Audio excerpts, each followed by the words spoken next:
जय हिंद दोस्तों। वर्तमान में वक्फ विधेयक बड़े ही चर्चा का विषय है और हमें लगता है कि वक्फ विधेयक अभी लाया गया है, किंतु ये अगस्त 2024 में ही लोकसभा में लाया गया था और इसमें 40 से अधिक सुझाव की बात की गई थी कि 40 से अधिक इसमें क्या किए जाएंगे, बदलाव किए जाएंगे। इसके लिए एक समिति का निर्माण हुआ जिसकी अध्यक्षता जगदम्बिका पाल ने किया और उनकी समिति ने एक रिपोर्ट दिया जिसमें इस 40 बदलाव में से 14 को संशोधन को मंजूरी प्रदान की गई। यानी कि 40 बदलाव को नहीं, किंतु उनमें से 14 बदलाव को मंजूरी प्रदान कर दी गई इस समिति के द्वारा कि आप इसमें संशोधन कर सकते हैं। अब आपके मन में एक सवाल आएगा कि वक्फ है क्या, वक्फ में संशोधन की आवश्यकता क्यों है, वक्फ में जो बदलाव किए गए हैं वो क्या हैं। तो इसमें से हम सबसे पहला देखेंगे कि वक्फ क्या है। तो किसी भी व्यक्ति द्वारा, किसी संस्था द्वारा अपनी चल या अचल संपत्ति को धर्मार्थ के लिए दान करना ही वक्फ है। धर्मार्थ के लिए यानी कि उसके नाम पे कोई बोर्ड या कोई संस्था कोई हॉस्पिटल खोले, कोई मदरसा चलाए, कोई स्कूल कॉलेज चलाए, कोई मस्जिद का निर्माण करे, वो धर्म के नाम पे जो भी करना चाहे वो उस संपत्ति का सदुपयोग कर सकता है। तो वक्फ क्या है? किसी भी व्यक्ति या संस्था द्वारा चल या अचल संपत्ति का दान करना ही वक्फ है और इसके विनियमन के लिए एक बोर्ड का निर्माण किया गया जिसको वक्फ बोर्ड कहा गया है। और इसके लिए एक वक्फ बोर्ड अधिनियम 1995 भी लाया गया था जिसमें संशोधन की बात की जा रही है। अब हम देखेंगे कि वक्फ के पास संपत्ति कितनी है। तो वक्फ के पास 1 लाख करोड़ से भी अधिक की संपत्ति है। 1 लाख करोड़ इतना किसी देश की जीडीपी नहीं होती। कई सारे ऐसे देश हैं जिनकी जीडीपी 1 लाख करोड़ रुपए नहीं है और उससे कहीं अधिक संपत्ति वक्फ बोर्ड के पास है। और भूमि भी इसमें है, जिसमें जैसे कि भारत में तीसरी सर्वाधिक भूमि वक्फ के पास है। भारत में तीसरी, सोचिए कितनी बड़ी बात है कि भारत में तीसरी कोई संस्था है जिसके सबसे ज़्यादा भूमि है, तो वो कौन है? वक्फ है। इससे पहले आपके रेलवे हैं और डिफेंस है जिनके पास इतनी इससे ज़्यादा संपत्ति है। तीसरे नंबर पे कौन है? तो वक्फ है जिसके पास इतनी संपत्ति है। और इस संपत्ति में वक्फ सरकारी या प्राइवेट दोनों संपत्तियों को अपनी संपत्ति घोषित कर सकता है। इस बदलाव से पहले, इस संशोधन से पहले वक्फ बोर्ड सरकारी हो या किसी निजी व्यक्ति की संपत्ति हो, उसे वो अपना घोषित कर सकता है। उसका निर्णय सर्वोच्च है और उसके खिलाफ कहीं आप अपील नहीं कर सकते।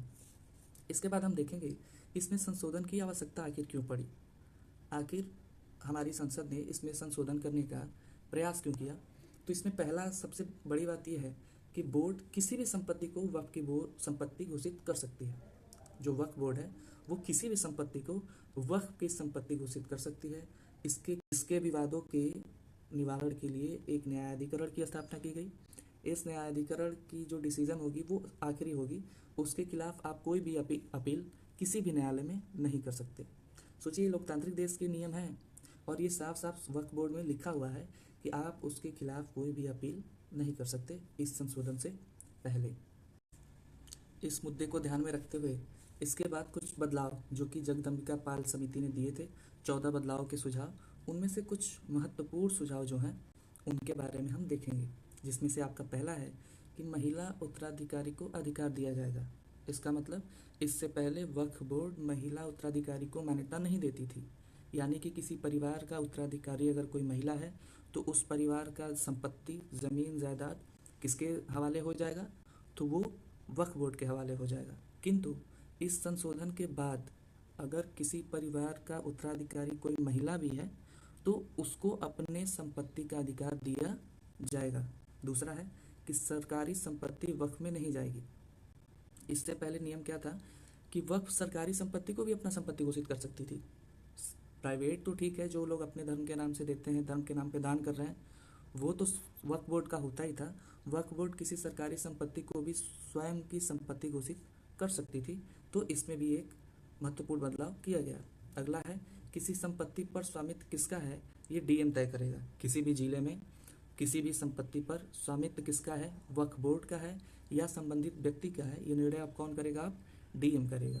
इसमें अगला है कि वक्फ परिषद बनाया जाएगा। क्या होगा? एक वक्फ परिषद बनाया जाएगा जिसमें 22 सदस्य होंगे और इस परिषद में गैर मुसलमान को भी शामिल किया जाएगा। इस परिषद में गैर मुसलमान भी शामिल होंगे। तो एक परिषद की भी इसमें अवधारणा दी गई है। इसके बाद सबसे महत्वपूर्ण मुझे जो लगता है डिसीजन वो ये है कि आप 90 दिन के अंदर किसी भी कोर्ट में अपील कर सकते हैं। वक्फ बोर्ड के किसी भी निर्णय के खिलाफ आप 90 दिनों के अंदर न्यायालय में अपील कर सकते हैं, अपने मामलों की सुनवाई कर सकते हैं। चूँकि भारत एक लोकतांत्रिक देश है और भारत के लोगों को उनके संवैधानिक अधिकार दिए गए हैं, जिसकी रक्षा की जिम्मेदारी न्यायालय को दी गई है। तो ये बिल्कुल गलत है कि लोगों के अधिकारों की रक्षा के लिए वे न्यायालय नहीं जा सकते हैं।